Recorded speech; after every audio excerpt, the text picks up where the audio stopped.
السلام علیکم۔ سید محمد محب النبی دواخانہ حمیدیہ چینل پر ایک نئی اور انتہائی مفید ویڈیو کے ساتھ آپ کی خدمت میں حاضر ہے۔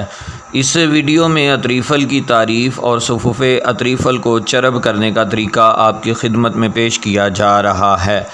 عطریفل کی تعریف کچھ اس طرح کی جاتی ہے: معجون ہی کی قسم کا ایک مرکب جس میں تریپھلا یعنی حلیلہ زرد، بیڑا اور آملہ بطور جزو اعظم داخل ہوتے ہیں، اور یہ مرکب یعنی عطریفل معدہ اور دماغ کے ساتھ خصوصیت رکھتا ہے۔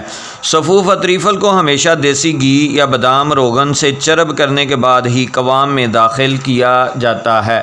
عطریفل کے اجزاء کو صفوف کرنے کے بعد مطلوبہ مقدار میں دیسی گھی یا بادام روغن شامل کر کے اچھی طرح ملا دیا جاتا ہے، اور یہی چرب کرنے کا طریقہ ہے جیسا کہ ویڈیو میں موجود ہے۔ دعاؤں میں ضرور یاد رکھا کریں۔ ملیں گے ایک نئی اور انتہائی مفید ویڈیو کے ساتھ، تب تک کے لیے اللہ تعالیٰ کی ذات میری اور آپ کی حامی و ناصر ہو۔